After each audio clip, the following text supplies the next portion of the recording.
This is 2 Maccabees chapter 1. I'm going to start with verse 19. For when our fathers were led into Persia, the priests that were then devout took the fire of the altar privily and hid it in an hollow place, a pit without water, where they kept it sure, so that the place was unknown to all men. Right. So when it says our fathers were led into Persia, he's talking about when Babylon initially took the kingdom, led to the fall of Jerusalem, and destroyed the city of Jerusalem and took the Jews and scattered them throughout the Middle East. All right, so that's what it's going into. And it said the priests that were then devout took the fire of the altar. It's talking about the fire of the continual burnt offering that had been burning since the days of Moses and Aaron, when they initially lit it. And they would have a sacrifice in the morning and a sacrifice in the evening to assure that the fire kept going upon the holy altar. All right. So that's the fire that they were talking about. So when they saw that the destruction was coming, they took the fire and they put it in a pit somewhere where it could, where it wouldn't be extinguished by the heathen, right? Where it would be up to God to extinguish it. All right. And it was in a place unknown to all men. Now, after many years, when it pleased God, Nehemiah, being sent from the king of Persia, and we read about that in the history of Nehemiah, how he was a butler and he used his time off to go back to the land. All right. Or rather, he requested time off to go back to the land. All right. Being sent from the king of Persia, did send of the posterity of those priests that had hid it to the fire, right? So he said, look, I heard tales of how y'all hid the fire. Let's go find and retrieve the fire of the continual burnt offering. All right. The posterity of those priests that had hid it to the fire. But when they told us they found no fire but thick water, then commanded he to draw it up, or then commanded he them to draw it up and to bring it. And when the sacrifices were laid on, Nehemiah commanded the priests to sprinkle the wood and the things laid thereupon with the water. So these old priests, because they were probably somewhat young whenever they before they went into captivity, when they initially put the fire there, and then they come back, what is 70 years later, and then they see nothing but this thick water, right? So what we would know this water as today would be something like gasoline or like lighter fluid, a combustible liquid.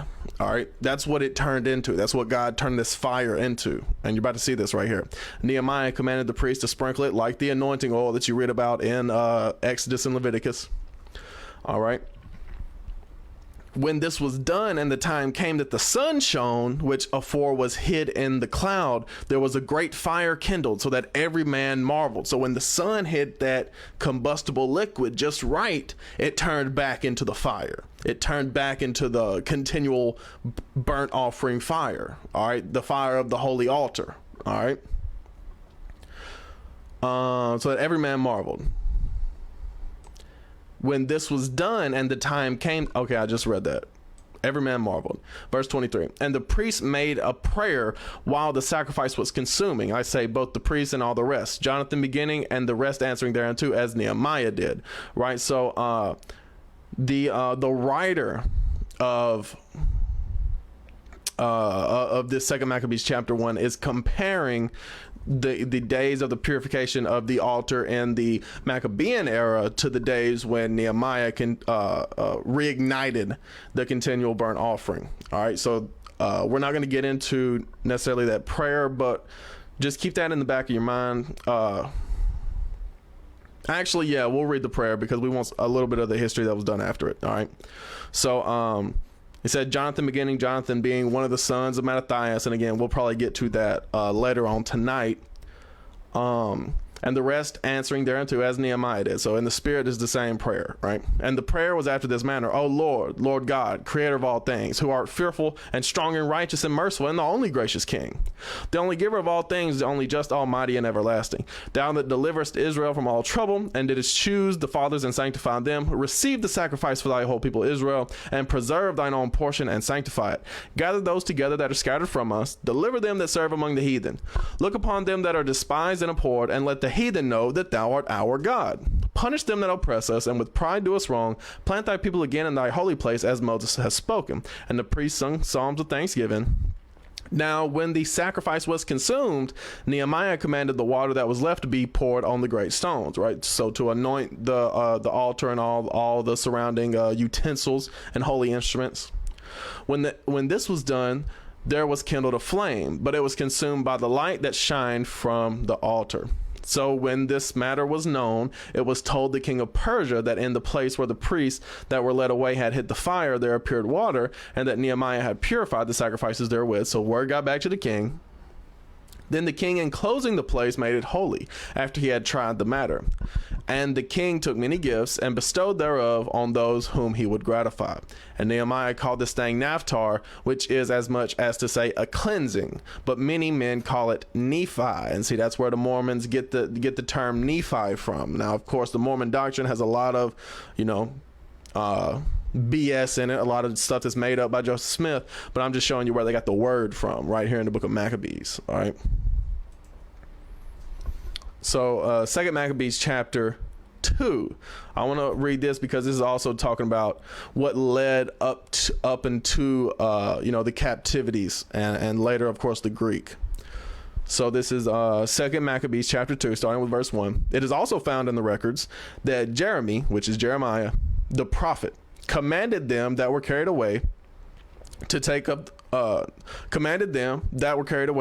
fire, as it had been signified, and how that the prophet, having given them the law, charged them not to forget the commandments of the Lord, and that they should not err in their minds when they see images of silver and gold with their ornaments. So again, the writer of 2 Maccabees is revealing, Jeremiah is the one who commanded them to take the fire into the hidden place, right? But also, he references what we have in the Bible known as the letter of Jeremiah. That's in the Apocrypha. That's where he charged them not to worship idols. That's what the letter of Jeremiah is all about. He said, look, once you get to Babylon, don't worship the idols that's in Babylon. That's what the letter of Jeremiah is about. All right. And with other such speeches exhorted he them that the law should not depart from their hearts. It was also contained in the same writing that the prophet, being warned of God, commanded the tabernacle and the ark to go with him as he went forth into the mountain where Moses climbed up and saw the heritage of God. All right. So the tabernacle and the ark Jeremiah also took, right? When all the heathen were coming through to destroy everything, the ark and the tabernacle were taken with Jeremiah. All right. Into a Nebo that's by the river Arnon over there on the other side of the Dead Sea. All right. Mount Nebo. And when Jeremiah came thither, he found a hollow cave wherein he laid the tabernacle and the ark and the altar of incense, and so stopped the door. Yeah, because where Moses climbed up and saw that's the land, right? Because Moses saw the land, he never got to go into it though. And when Jeremiah came thither, he found a hollow cave wherein he laid the tabernacle and the ark and the altar of incense, and so stopped the door, right? So he went to a secret place in the mountain and hid the tabernacle, the ark, and the altar of incense. And some of those that followed him came to mark the way, but they could not find it. They was like, look, we're going to come back and retrieve all this stuff that Jeremiah has put here. All right. Which when Jeremiah perceived, he blamed them, saying, as for that place, it shall be unknown until the time that God gather his people again together and receive them unto mercy. So Jeremiah said, look, no, it's not for you to come to retrieve this. This stuff will be retrieved by God in the kingdom. All right. So that's what he's saying right there. We won't know where the tabernacle, the ark, or the altar of incense is until the kingdom of God. Of course, we know it's around that mountain because that's what it just said there. But again, that don't go looking for it, right? Because you're not going to find it. All right, you're gonna get lost in the mountain somewhere. But yeah, I just wanted to touch on that history before we get into First Maccabees 1. And this is what we're going to do for the next probably couple, maybe 3 weeks, is like go back and forth between First Maccabees 1 and Second Maccabees, just so we can get the broad strokes in First Maccabees and then get the history in, or rather the details of the history in Second Maccabees, because that's generally what it's like. That's generally how it's written, I should say. Second Maccabees is. So starting with First Maccabees chapter 1. and verse 1. And it happened after that Alexander, son of Philip, the Macedonian, who came out of the land of Chittim, had smitten Darius, king of the Persians and Medes, that he reigned in his stead the first over Greece. All right. And we see right here, Google will tell you that happened on October the 1st, 331 BC. Alexander the Great's army defeated the Persian army led by Darius III, that's Darius the king of the Persians and Medes, at the Battle of Gaugamela to complete the conquest of the mighty Persian Empire. It was an extraordinary victory achieved against a larger army. So, of course, they're glazing up Alexander defeating Darius. But the point is, this is a historical event. This isn't something that the Bible just made up. The people who say, oh, that's all fiction. The Bible's all fiction. You just don't know history. You just don't know. First of all, you don't know the Bible. You don't know history. You don't know nothing. If you think the Bible is just made up stories, it's not. It's a historical account. All right. And made many wars and won many strongholds and slew the kings of the earth. Right. Alexander took land all the way to India. Right. Slew the kings of the earth and went through to the ends of the earth and took spoils of many nations, and so much that the earth was quiet before him, meaning nobody could rise against Alexander in battle. All right. Whereupon he was exalted and his heart was lifted up, meaning he became very proud, became very prideful. And he gathered a mighty strong host and ruled over countries. When it says host here, it means army. He had a mighty and strong army. And nations and kings who became tributaries unto him, meaning they paid him taxes. And after these things, he fell sick and perceived that he should die. Right. So some people say that that was some sort of infection. Some people say that was some sort of STD. Some people say it was fever. It's disputed how he died, but that's what people say. The Bible just says he fell sick. All right. Wherefore he called his servants, such as were honorable and had been brought up with him from his youth, and parted his kingdom among them while he was yet alive. So that would be Cassander, Lysimachus, Ptolemy, and Seleucus were 4 generals that he split up the Greek Empire towards. And I'll get a map on that real quick, just to get a map. I've shown this before on different classes that I've done, but now we're getting into the Greek history. It's important that we show it here as well. What do we got? Where is it at? I know I put it in here. That's the Seleucid Empire. We ain't talking about that. Don't tell me I didn't put it in here. Am I looking right over it? Come on. Greek civilization. Well, that's just showing one. It's not showing the split. Come on now. I must have put it somewhere else. Excuse me just 1 minute. Let me comb through all this stuff. Well, no, I'll go ahead and I'll put it in here just so we have it. So we have access to it. Usually I try to put all my maps in that one folder, but there's some that's just in all this stuff, all these other photos that are just random and used for editing purposes. Let's see, under the G's maybe. Yes, Greece divided. See, why didn't I put that where it needed to be in the maps folder? Doing a little admin here, please. A little housekeeping. Please forgive me. Bear with me. You're about to see the map here in a second. Just as I'm trying to consolidate some of these things into one folder. And it's taking a little bit longer than expected. I got more, like I said, photos for editing purposes and stuff than I really should have. All right. So let's go back to the maps folder and see what we got in there now. Bear with me just 1 second. Y'all know we like the maps here on Bible History 101. So let me pull this back down. There we go. All right. Let's look at the Greek civilization map. This is Alexander's conquest. This is the map of his conquest. All right. He started over here in the west. Obviously around Greece, Macedonia, and Thrace, and all this stuff. He made his way down through here at some point. Now, the Battle of Gaugamela was somewhere in this region, if I'm not mistaken, perhaps even more west than that. All right. But eventually he made his way down through into Egypt and even down towards Ethiopia. But he made it as far east as India. All right. That's how far he made it. And the thing about Alexander is that he wanted to establish the Greek Empire's location. He wanted the capital to be in Babylon, and we're about to see that here in a minute. That's where he ended up dying, was in Nebuchadnezzar's palace in Babylon. And again, we're about to see that here in a minute. But we're talking about how he split up that amongst his generals. All right, you see right here, he split up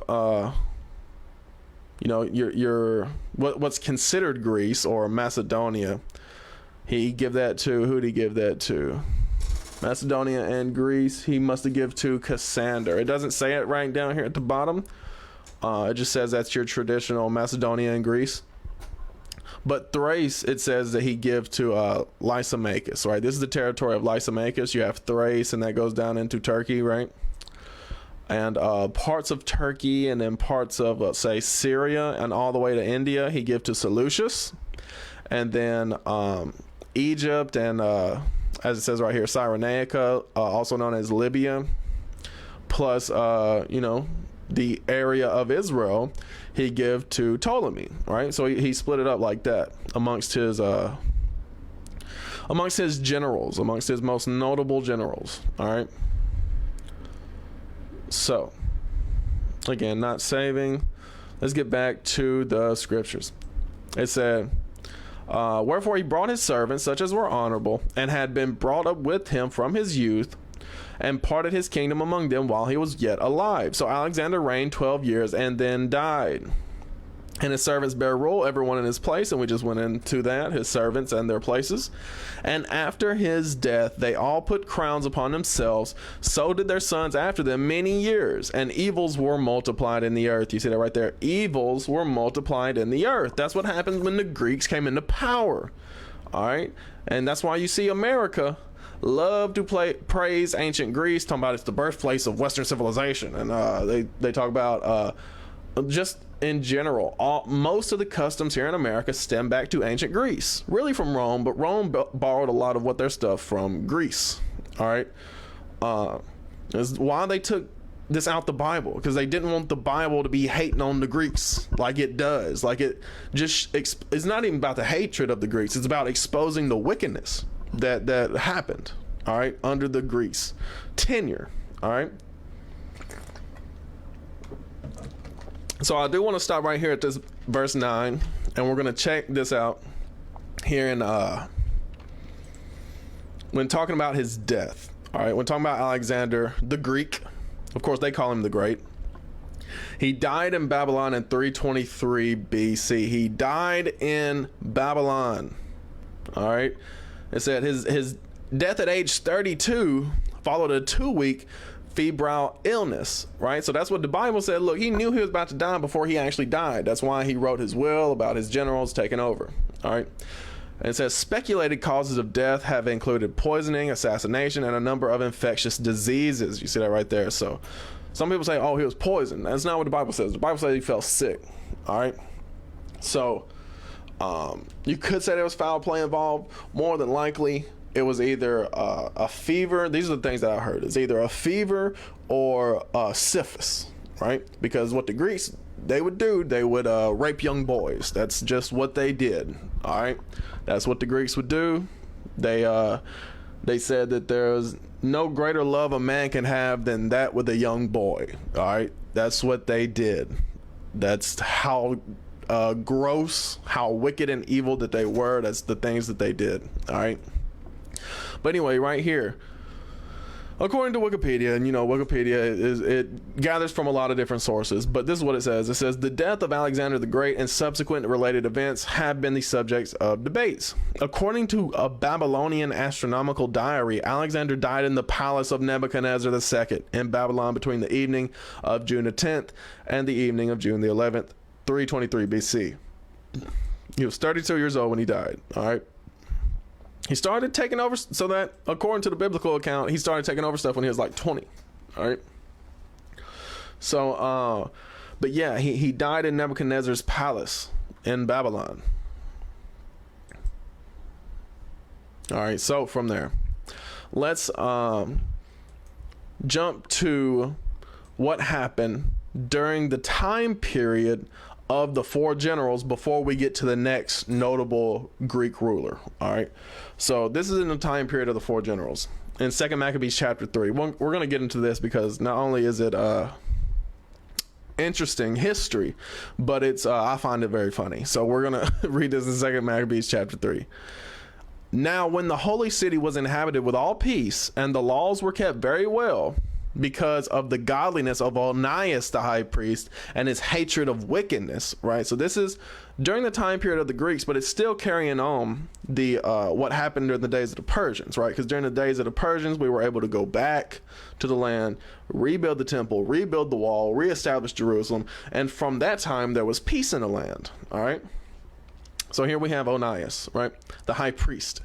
It came to pass that even the kings themselves did honor the place and magnify the temple with their best gifts. And that's what we was reading in 2 Maccabees chapter 1, where the Persian king was giving gifts and things like that. All right. But that carried on into the Greeks as well. Magnify the temple with their best gifts. Insomuch that Seleucus of Asia, of his own revenues, bear all the costs belonging to the service of the sacrifices. Right. So it doesn't say which Seleucus this is, because there were, Seleucus the third, fourth, fifth, like whatever. Right. But we know that he was of the Seleucid kings that ruled in Asia. All right. But when Simon of the tribe of Benjamin, who was made governor of the temple, fell out with the high priest about disorder in the city, right? So Simon, he's going to be the devil here, all right? So Simon of the tribe of Benjamin, he's the devil.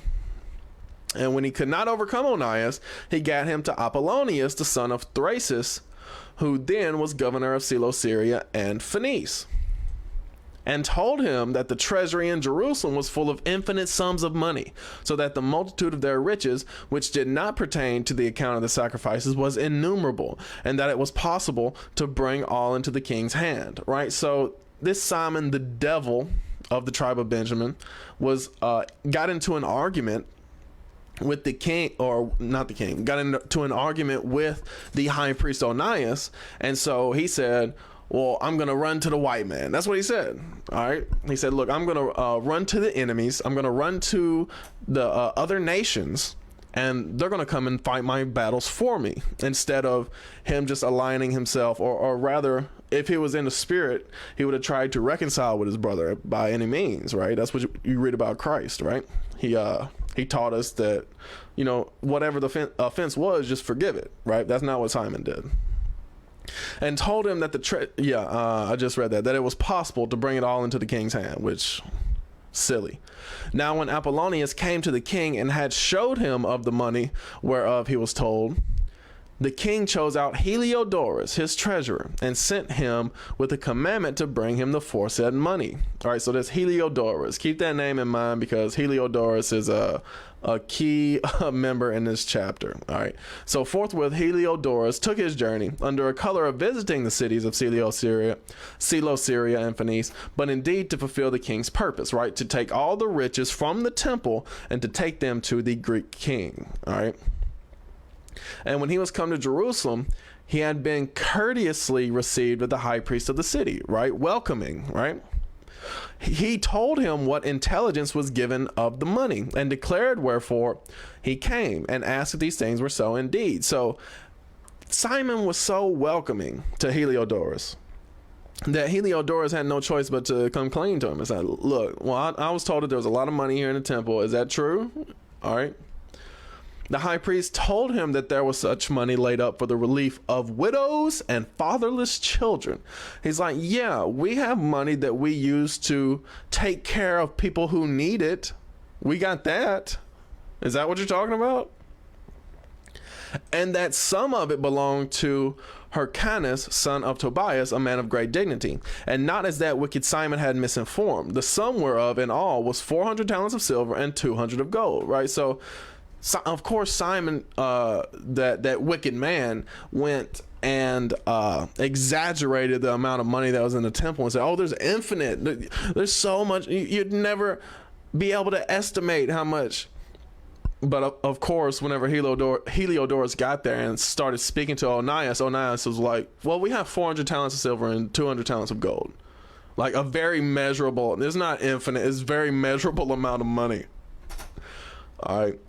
And that it was altogether impossible that such wrong should be done unto them that had committed it to the holiness of the place and to the majesty and inviolable, unable to be violated. And that's what inviolable means. Sanctity of the temple honored over all the world. He's like, look, it's not right that I give you this money that's meant for these widows and orphans. Like clearly, like we need this money to take care of the people who need it. Verse 13, but Heliodorus, because of the king's commandment given him, said that in any wise it must be brought into the king's treasury. He's like, look, I was sent here to do a job, so I'm going to take the money anyway. So at the day which he appointed, he entered into order this matter, wherefore there was no small agony throughout the whole city, right? The people were mourning because it's the job of the people to give this money to the high priest so that the high priest can take care of the poor people who need it, right? So this is going to make the whole city look bad. Not only look bad, but afflict the whole city if this money gets taken, all right? But the priests, prostrating themselves before the altar in their priest's vestments, called unto heaven upon him that made a law concerning things given to be kept, that they should safely be preserved for such as committed them to be kept, right? Right. So everybody's praying. Everybody's praying unto the Lord to find a way to keep this money so that it can go to those widows and orphans. All right. Then whoso had looked the high priest in the face, it would have wounded his heart. For his countenance and the changing of his color declared the inward agony of his mind. Right. So you could just tell by the look on his face, by the way that the high priest was moving, that like something's not right here. Obviously, he's in mourning. Obviously, this is a very terrible day. All right. For the man was so compassed with fear and horror of the body that it was manifest to them that looked upon him what sorrow he had now in his heart. Right. You could tell just by looking at him that, yeah, he felt really awful about even allowing something like this to happen. Right. Others ran flocking out of their houses to the general supplication because the place was like to come into contempt. Right. So they knew that so everybody's praying to God because they knew if they allowed something like this to happen, then it would that they would be judged for it, essentially, that the whole city would be judged for it, because this is money that is going to, again, the people who need it in the city. So if the people there can't provide for the people like the widows and orphans who need it, then God would judge them for it. God would judge the city for it. And the women, girt with sackcloth under their breasts, abounded in the streets, and the virgins that were kept in ran, some to the gates, some to the walls, and others looked out of the windows. And all, holding their hands toward heaven, made supplication. So everybody is praying unto the Lord, saying, Lord, please stop this. Find a way to prevent Heliodorus from taking this money from the temple. All right. Then it would have pitied a man to see the falling down of the multitude of all sorts, and the fear of the high priest being in such an agony. They then called upon the Almighty Lord to keep the things committed of trust safe and sure for those that had committed them. Nevertheless, Heliodorus executed that which was decreed. He's like, look, I'm just following orders, right? We've heard that plenty of times. People do all sorts of wicked things just following orders.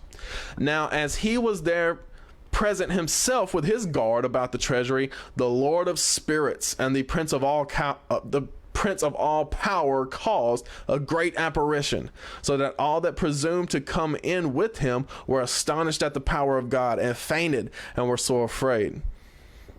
All right, so as Heliodorus showed up to the temple, people started seeing things. All right, it's about to describe what they saw.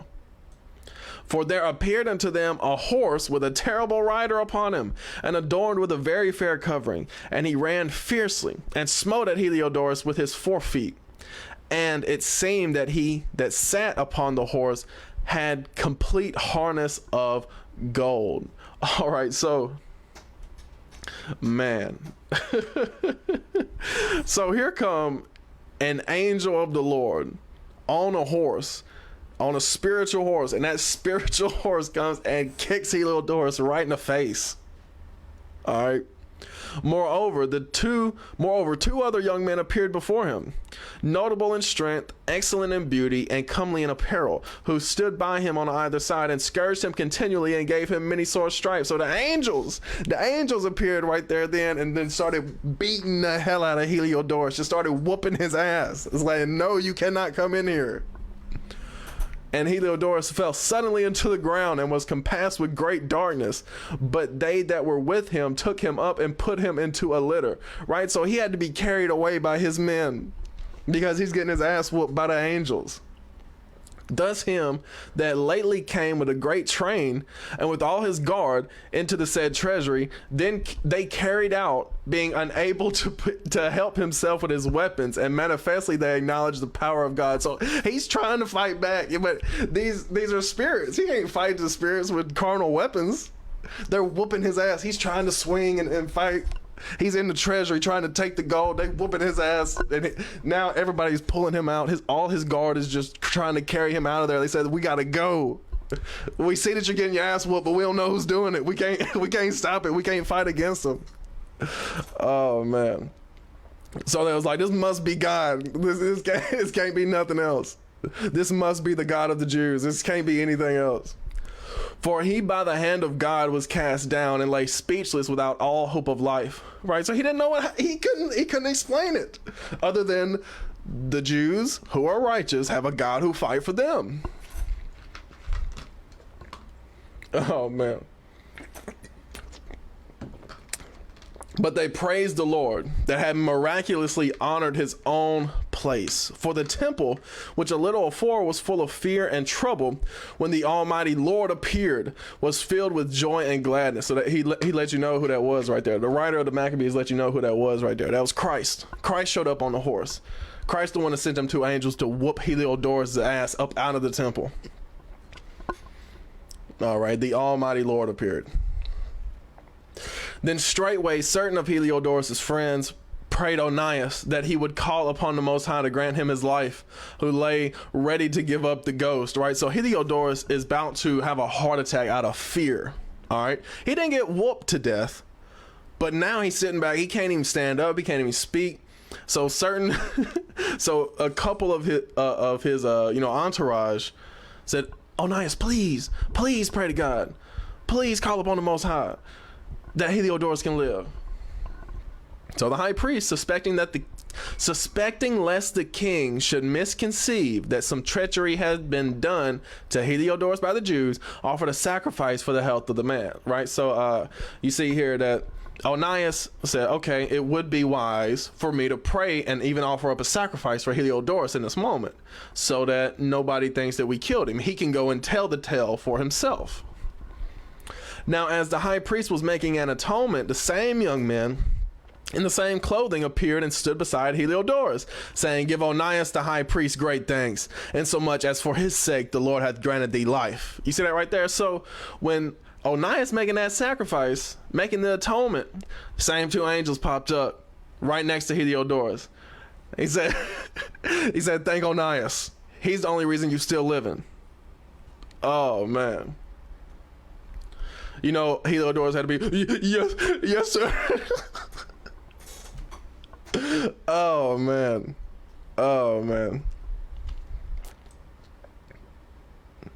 I'm going to read that verse again. It's verse 33. Now as the high priest, that's Onias, was making an atonement, the same young men in the same clothing. So the angels, they still had their war garments on. All right. Appeared and stood beside Heliodorus. They didn't stand beside Onias making the atonement. They didn't tell Onias, "Hey, tell Heliodorus." No, they showed up right there next to Heliodorus. Those same ones who was just whooping his ass showed up right next to him. All right, saying, "Give Onias the high priest great thanks, insomuch as for his sake the Lord had granted thee life." They said, "Look, we was gonna kill you, but Onias since he prayed for you, the Lord called it off. He called off the hit.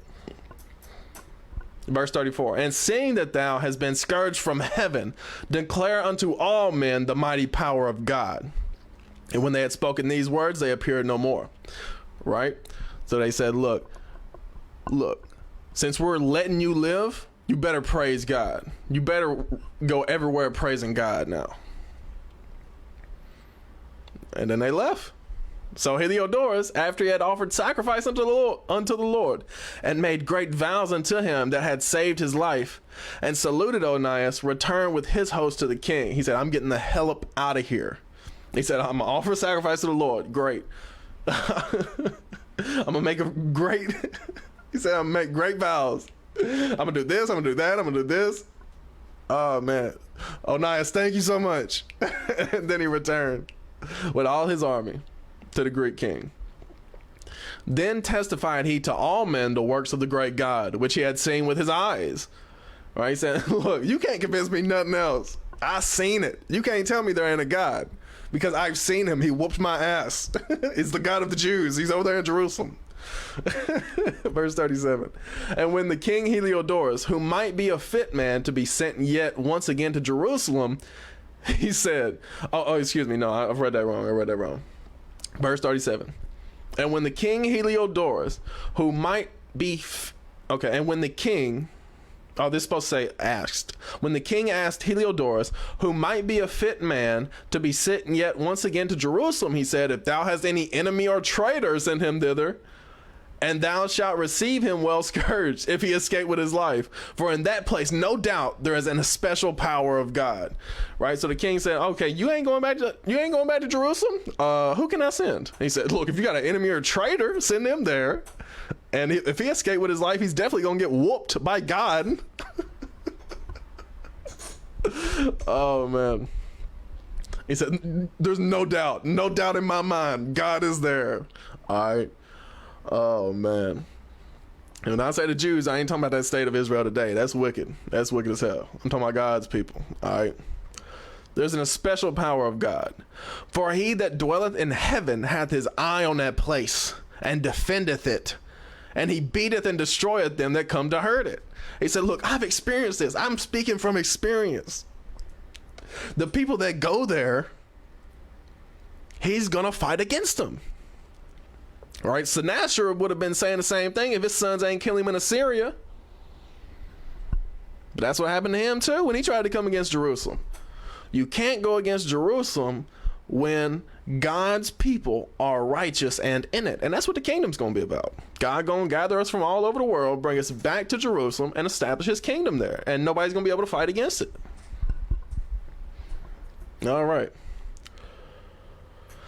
For he that, I'm going to read verse 39 again. For he that dwelleth in heaven hath his eye on that place, and defendeth it. And he beateth and destroyeth them that come to hurt it.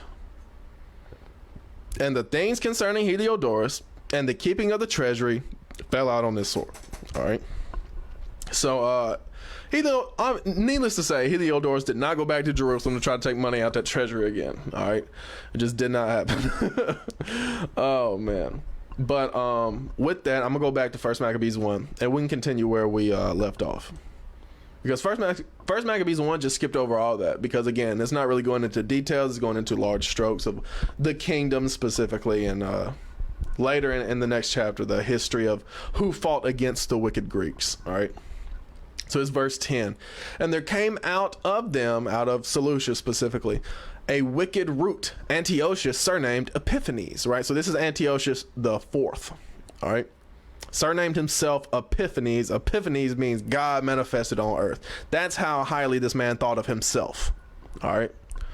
Son of Antiochus the king, right? Son of Antiochus the third, who had been a hostage at Rome.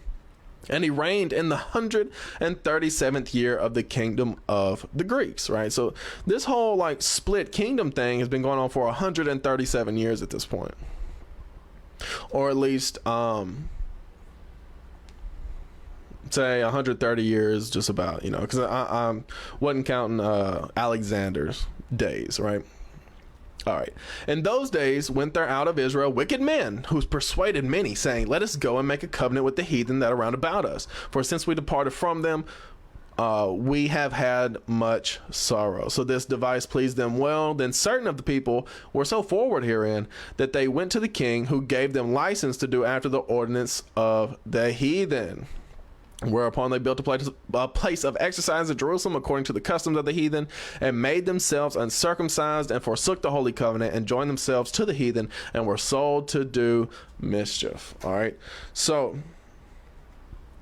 I want to touch on that because that's touched upon in 2 Maccabees 4. Again, this is broad strokes. It just says there were some wicked Israelites who wanted to be like the heathen, and so they ended up building a place of exercise, a gymnasium at Jerusalem, and they forsook the laws of God, right? So they went and got their building permit to like join their sports leagues and all that kind of crap. But 2 Maccabees chapter 4 goes into more detail as to who did this and like the details surrounding it. 2 Maccabees chapter 4, starting with verse 1. This Simon now, of whom we spake afore, having been a betrayer of the money and of his country, slandered Onias, as if he had terrified Heliodorus and been the worker of these evils, right? So Simon, that Benjamite, that wicked man Simon, he started lying against Onias, saying, oh, Onias, he's the one who scared off Heliodorus. It wasn't God coming down from heaven, right? It was Onias. All right. Thus was he bold to call him a traitor that had deserved well of the city and tendered his own nation, and was so zealous of the laws, right? So Onias was a righteous man. So it was very bold of Simon, who was actually a traitor, to call Onias a traitor. But when their hatred went so far that by one of Simon's faction murders were committed, right? So there was a person amongst Simon's entourage who murdered people. Onias, seeing the danger of this contention, and that Apollonius, as being the governor of Celesyria and Phoenice, did rage and increase Simon's malice, right? So this Apollonius that we read in the last chapter, the governor of Celesyria and Phoenice, him and Simon pretty much had a bromance going on, and they basically would stoke the fire of each other's hatred and wickedness. All right. And Onias was like, look, this is going to be a problem, because Simon already got people out here murdering people. He went to the king, not to be an accuser of his countrymen, but seeking the good of all, both public and private, for he saw that it was impossible that the state should continue quiet, and Simon leave his folly unless the king did look thereunto. Right. So he said, look, it's done went too far. I got to go over Simon's head. I got to go speak to somebody about this. All right. But after the death of Seleucus, when Antiochus called Epiphanes took the kingdom, Jason, the brother of Onias, labored underhand to be high priest. Right. So by this time, you had Antiochus Epiphanes come into rulership, like what we just read in 1 Maccabees chapter 1. At the same time, you had Jason, the brother of Onias, said, look, I want to be ruler of the people. To hell with Onias. I know he's righteous and did all this and that, whatever. I want to be ruler of the people, right?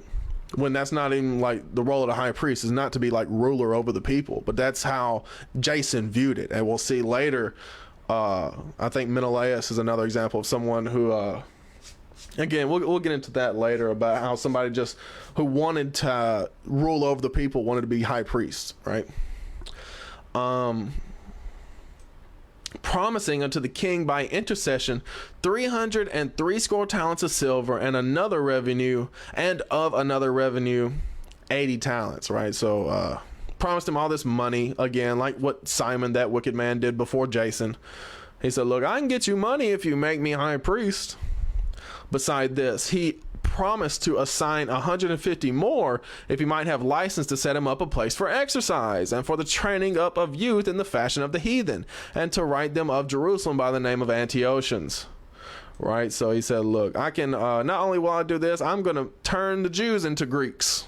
Right. That's what Jason's whole goal was. He was like, look, if you set me up as high priest, not only will I give you money, I'll give you more money if you let me turn or rather, if you give me the funding to build me a gym in Jerusalem, so we can play our These days it's like your basketball and this and that, right? But back then it was like the game of discus, I think is what it's gonna say. So they had their own sports and stuff. That's where all the sports culture and stuff comes from. All right. Now obviously every group of people have had like athletic pastimes or whatever. I'm not talking about that. I'm talking about the culture behind sports, where it's basically people's idol. It's their god. That comes from the Greeks. That's how they view their sports. That's where the Olympics came from. All right, was the Greeks. All right. Which when the king had granted and he had gotten into his hand the rule, he forthwith brought his own nation to Greekish fashion. All right. So the king made Jason the high priest, and he started turning Jews into Greeks, started converting the Jews into Greek customs. And the royal privileges granted of special favor to the Jews by the means of John, the father of Eupolemus, who went ambassador to Rome for amity and aid, he took away. And putting down the governments which were according to the law, he brought up new customs against the law. You see that right there? So just doing everything against the laws of God. For he built gladly a place of exercise under the tower itself, and brought the chief young men under his subjection, and made them wear a hat. Like that's what they do whenever they sign a contract, right? Whenever any sports club or sports team, whether it be the NFL, the NBA, whatever, once you sign the contract to be on the team, you put that hat on, right? You put that, whatever the logo of the team you're signing for, you put that hat on. It's the Greek customs. That's what it is. All right. Now, such was the height of Greek fashions and increase of heathenish manners through the exceeding profanity of Jason, that ungodly wretch, and no high priest. Right. So Jason, again, he just wanted to rule over the people. So he sold his soul to be able to do that. All right. If he had one in the first place. That the priests had no courage to serve anymore at the altar, but despising the temple and neglecting the sacrifices, hastened to be partakers of the unlawful allowance in the place of exercise, after the game of discus called them forth. You see that right there? So they said, to hell with being a priest. I want to be on the field, not the battlefield. I want to be in the sports arena. I want to be in the gym getting yoked. I want to play discus. I want to play sports. It's foolishness, man. It's all foolishness. People neglecting what God says so that they can play sports, so that they can do after the customs of the heathen. All right. Not setting by the honors of their fathers, but liking the glory of the Grecians best of all. You see that right there? So that remains unto this day. You got Black and Latino people who want to be Americans more than they want to do what the Bible says to do. And again, you tell people about the laws of God. You tell people about the feast days, right? You tell them, like, why ain't you celebrating what the Bible says to do, right? Well, you know, we do Easter, right? We do Christmas, even though the Bible says Hanukkah. The Bible says Passover. Oh, we do the 4th of July, when the Bible says Pentecost, right? They would rather do the American customs than they would do the Bible. All right. It's the same thing back then. Same spirit. By reason whereof sore calamity came upon them, meaning much evil things, much bad things happened to them. For they had them to be their enemies and avengers, right? That's why people get mad whenever white cops kill black people, is because they view America as the saviors. They view America as the end all be all, like this is the kingdom, when it's not. It's Babylon the Great. The same way Alexander tried to establish Babylon the Great back then. He tried to make his capital Babylon, but he died there. God said it wasn't time for it. It wasn't the last days yet. Christ hadn't come. But we are here in these last days now. All right. Whose custom they followed so earnestly, and unto whom they desired to be like in all things. You see that right there? So that's why black women put the blonde hair on their head. because they want to be like the white woman. That's why a black man marries a white woman whenever he gets some status, because that's a trophy. That's coming up in his mind. That's that's what you're supposed to do in his mind, right? Because again, that's what he sees.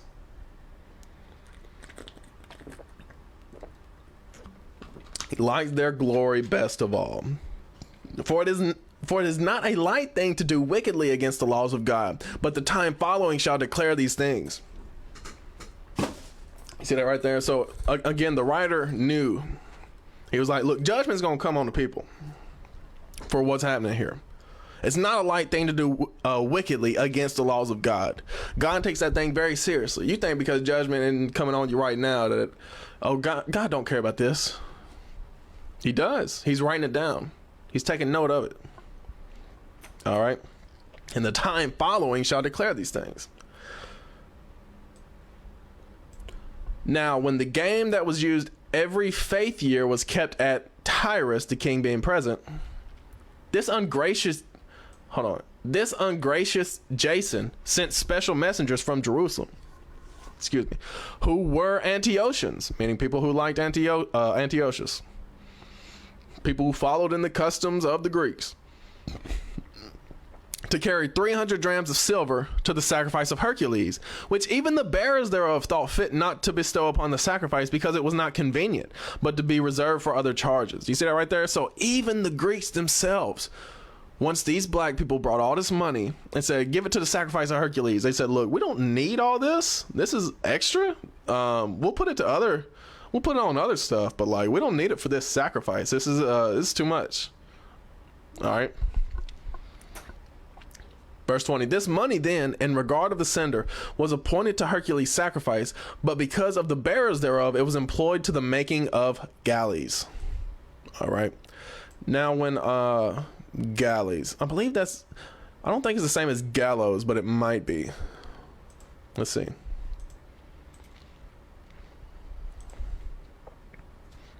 Galleys. No. The frightened or scared, that's not the correct definition. Excuse me. Galley. The frightened or scared. Come on now. Resembling, frightened or scared. Frightened excessively. Yeah, I don't think so.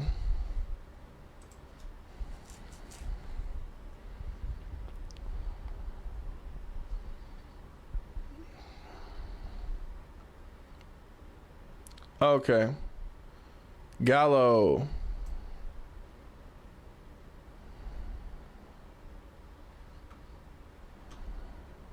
Yeah, so the galleys making reference to like hanging tables, or not tables, I guess like news holders. That's what a gallows is, essentially, where you send people to hang.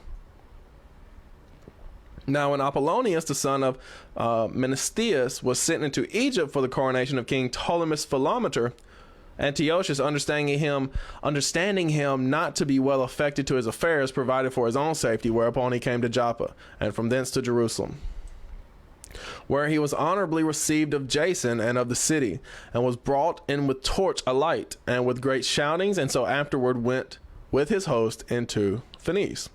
3 years afterwards, Jason sent Menelaus, the aforesaid Simon's brother, to bear the money unto the king, and to put him in mind of certain unnecessary matters. Right? So Jason is the brother of Onias. Menelaus is the brother of Simon, that wicked Simon we've been talking about. But he, being brought to the presence of the king, when he had magnified him for the glorious appearance of his power, got the priesthood to himself, offering more than Jason by 300 talents of silver. You see that right there? So these underhanded, wicked men, all right? You had this Jason, who was already wicked, Menelaus, who is trying to out-wicked Jason, right? By trying to deal with him underhandedly. Jason just sent him like on a not necessarily even on a mission, but like on a basically to send a message, right? To just ask some questions, get some answers. He's trying to take the priesthood from him. So he came with the king's mandate, bringing nothing worthy the high priesthood, but having the fury of a cruel tyrant and the rage of a savage beast. Right? So if Menelaus is the brother of Simon, that means he's of the tribe of Benjamin. Like, he's not even a Levite. But he's still trying to take the high priesthood by force and by underhanded means. Then Jason, who had undermined his own brother, being undermined by another, was compelled to flee to the country of the Ammonites. Right? So Jason couldn't even stay home no more, because Menelaus run him out of town. So Menelaus got the principality, but as for the money that he had promised unto the king, he took no good order for it, albeit Sostratus, the ruler of the castle, required it. Right? So Menelaus, once he got the rulership, once he got the high priesthood like he wanted, he said, man, to hell with what I promised him. Just wicked foolishness, man. Just foolishness. And of course, the Greeks sent Sostratus, like, look, where's our money? You promised us all this money. Where's it at? For unto him appertained the gathering of the customs, wherefore they were both called before the king. Now Menelaus left his brother Lysimachus in his stead in the priesthood. And so Sostratus left Crates, who was governor of the Cyprians. While those things were in doing, they of Tarsus and Milos made insurrection, because they were given to the king's concubine called Antiochus. Then came the king in all haste to appease matters, leaving Andronicus, a man in authority, for his deputy. Right? So everybody is out just like trying to go to these different places, meet with these different people for different reasons. And they're leaving surrogate, I don't know if surrogate's the right word, but replacement rulers in their stead. All right, and this is just the beginning of all the Greek chaos that we're going to read about when it comes to the Maccabees and what happened during the time period of the Greeks. The Greeks never had any kind of stability in their rulership. It was always from this person to that person who's ruling over here and he's ruling over there, and they're fighting against each other, and it's just nonsense. It's a bunch of chaos, a bunch of evil, just nothing consistent happening. All right. Now Menelaus, supposing that he had gotten a convenient time, stole certain vessels of gold out of the temple and gave some of them to Andronicus, and some he sold into Tyrus and the cities round about. So he's taking these sort of priceless artifacts from the temple that are supposed to be used in holy uses and just selling them, just pawning them off for the money that he owes people. Which when Onias knew of a surety, he reproved him and withdrew himself into a sanctuary at Daphne, that lieth by Antiochia. Wherefore Menelaus, taking Andronicus apart, prayed him to get Onias into his hands, who being persuaded thereunto, and coming to Onias in deceit, gave him his right hand with oaths, and though he were suspected by him, yet persuaded he him to come forth of the sanctuary, whom forthwith he shut up without regard of justice. Right? So just lying through his teeth, saying, oh, I promise, oh, I swear to God that I won't do anything to you. Meanwhile, he got a knife in the other hand, so to speak. Just wicked, man. Menelaus is like even more underhanded and dirty than Jason, that wicked wretch. All right. For the which cause not only the Jews, but many also of other nations took great indignation and were much grieved for the unjust murder of the man. You see that right there? So everybody loved Onias because Onias was righteous and treated everybody with fairness and with respect. All right. And so everybody, when they heard that Menelaus killed Onias, they was like, man, this Menelaus is wicked as hell. Nobody liked Menelaus after that. All right.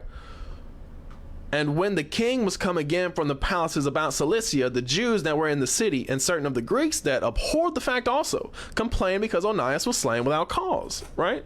So again, even the Greeks who did all this evil and wicked according to their customs, they was like, look, you see what Menelaus did to Onias? That was wicked as hell.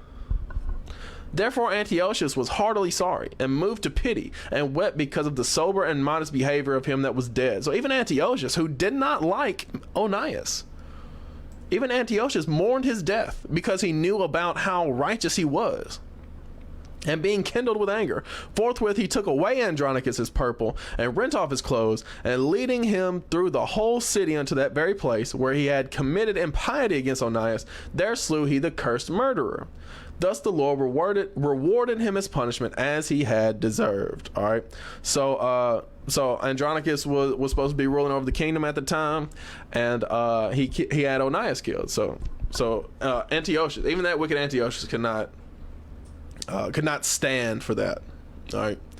Now, when many sacrileges had been committed in the city by Lysimachus with the consent of Menelaus, and the fruit thereof was spread abroad, the multitude gathered themselves together against Lysimachus, many vessels of gold being already carried away. Whereupon the common people rising and being filled with rage, Lysimachus armed about 3,000 men and began first to offer violence. One Aranus being the leader, a man far gone in years and no less in folly. Right, so an old and foolish man. They then, seeing the attempt of Lysimachus, some of them caught stones, some clubs, others taking handfuls of dust that was next at hand, cast them all together upon Lysimachus and those that sat upon them. Right, so you had the common people just come out their houses and rise up against Lysimachus and his wickedness, man. Because he was so wicked, he was following all the things that Menelaus was doing, and the people got sick of it. Thus many of them they wounded, some they struck to the ground, and all of them they forced to flee. But as for the church robber himself, him they killed beside the treasury. Right, so they killed Lysimachus right there. Of these matters, therefore, there was an accusation laid against Menelaus. Now, when the king came to Tyrus, 3 men that were sent from the Senate pleaded the cause before him. But Menelaus, being now convicted, promised Ptolemy, the son of Dorymenes, to give him much money if he would pacify the king toward him. Right, so Menelaus is that guy who you don't understand it, but somehow he's always grifting people, he's always tricking people, but somehow he still ain't met his end yet. Still ain't got his comeuppance yet. Always seem to weasel his way out of everything. That's Menelaus. All right, but give him much money if he had pacified the king. Whereupon Ptolemy, taking the king aside into a certain gallery, as it were to take the air, brought him to be of another mind, insomuch that he discharged Menelaus from the accusations, who notwithstanding was cause of all the mischief. And those poor men, who if they had told their cause, yea, before the Scythians, should have been judged innocent, them he condemned to death. Right, so Menelaus had convinced Ptolemy to convince the king Antiochus to not kill Menelaus, and instead to kill the men who come up against Lysimachus. Right, thus they that followed the matter for the city and for the people and for the holy vessels did soon suffer unjust punishment. Wherefore even they of Tyrus, moved with hatred of that wicked deed, caused them to be honorably buried. Right, so even the Canaanites who saw this go down, they said, look, we got to bury these just Israelites, because this is crazy. They just killed them in the streets for no reason other than Menelaus convinced them to. And so through the covetousness of them that were of power, Menelaus remained still in authority, increasing in malice and being a great traitor to the citizens. That's where we're gonna leave off with Menelaus. But I do want to finish chapter 1. We're gonna skip down because we're already going over time. But again, there's so much to touch on with this. All right. So I want to start or pick up rather with going more into Antiochus and his policy as king over Greece. All right, this is 1 Maccabees 1:41. Moreover, King Antiochus wrote to his whole kingdom that all should be one people, and everyone should leave his laws. So all the heathen agreed according to the commandment of the king. Yea, many also of the Israelites consented to his religion, and that's what we read about Jason, right? And sacrificed unto idols and profaned the Sabbath. For the king had sent letters by messengers unto Jerusalem and the cities of Judah that they should follow the strange laws of the land, right? But you have people holding out, specifically, righteous Israelites who was like, no, we're not going to be Greeks. We're going to do what God said to do. Why would we want to be Greeks? And those, he made certain decrees that, forced the people to forsake the laws of God. All right. And forbid burnt offerings and sacrifice and drink offerings in the temple, and that they should profane the Sabbaths and festival days.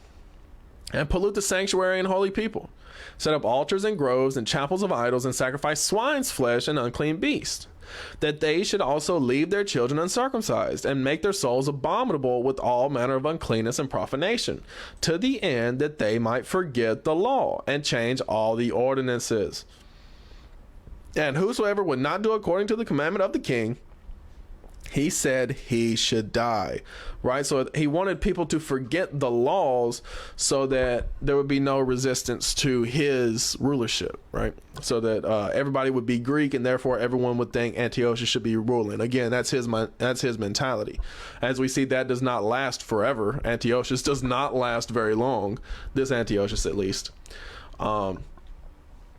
And again, putting people to death for no reason. Putting people to death because they want to serve God. That's what the Greeks did, all right? Specifically under Antiochus. Verse 51. In the selfsame manner wrote he to his whole kingdom, and appointed overseers over all the people, commanding the cities of Judah to sacrifice city by city, right? So sent his army in, making people sacrifice a pig and dogs and things that were just unclean. Then many of the people were gathered unto them, to wit, everyone that forsook the law, and so they committed evils in the land, right? So first you had people who did it willingly. Then he saw that there was resistance, so he made this order, this law, this decree that you had to, and then that got another wave of people as well, or I should say waves of people as well, to do what he commanded, because they didn't want to die for the laws of God. All right. And again, who under that pressure would? Some of us would like to say that we would, but we don't know until that day comes when they say, look, you have to stop serving God or you're going to be put to death. All right. And that's what they're facing here. And, you know, some people that's like, look, of course I want to serve God, but, you know, I got to keep my kids safe. Right. So then they'll fall off. Right. So they committed evils in the land and drove the Israelites into secret places, even wheresoever they could flee for succor, right? So even then, you still had resistance. You still had people who said, I'm not going to forsake God for any reason. We got to get out of here. We got to hide. All right. Now, on the 15th day of the month, Caslu, in the 145th year, they set up the abomination of desolation upon the altar and builded idol altars throughout the cities of Judah on every side, right? So they came through and just started building up idols of like Zeus and maybe what's another one, like Diana, maybe was it Athena, like all these different Greek gods. They started setting up idols in the land and burnt incense at the doors of their houses and in the streets. And when they had rent in pieces the books of the law which they found, they burnt them with fire. You see that right there? So not only were they shredding Bibles, they were burning them too. All right, that's just trying to get rid of the laws of God, trying to destroy the Bible, trying to destroy the word of God. And whosoever was found with the book of the testament, or if any committed to the law, the king's commandment was that they should put him to death. You see that right there? So if you were found reading the Bible, they said kill him. They said, we found her, she was reading the Bible, kill her. That's what the Greeks did. Thus did they by their authority unto the Israelites every month, to as many as were found in the city. So they would show up every month and make sure that they killed anybody who was reading the Bible, or anybody that they found wearing the fringes, anybody that they found keeping a Sabbath day. Just kill them. If they're doing what God said to do, kill them. That's what the Greeks did. All right. Verse 59, now the 25th day of the month, so the 25th day of the month Caslu, which is the 9th month, this would be around the end of November, early December, they did sacrifice upon the idol altar, which was upon the altar of God, right? So they set up an altar on top of the altar of God, and they started sacrificing unclean meats and whatever else to idols, all right? At which time, according to the commandment, they put to death certain women that had caused their children to be circumcised. So they found certain women who were still keeping the laws, and they killed them. And they hanged the infants about their necks and rifled their houses and slew them that had circumcised them. Right? So not only did they kill the mother, they hung the babies. Not only did they kill the mother and hang the babies, they went through the house to make sure they ain't find nobody else. Anybody else keeping the commandments, kill them too. Let's go through their stuff. Do they have any valuable stuff? Let's take it. They have any Bibles? Let's burn it and rip them up. This is what the Greeks did. This is the relationship between the Jews and the Greeks. So understand, once you get to the New Testament, it's talking about, the people who were Gentiles and the people who are Greeks. A lot of that are Jews who were forced to convert to being Greeks. The descendants of those Jews who were forced to become like the Gentiles. All right. Howbeit, many in Israel were fully resolved and confirmed in themselves not to eat any unclean thing. But even after all this, you still had people standing up for God and said, "No, I'm not gonna do what they say. I'm either gonna hide or I'm gonna fight back."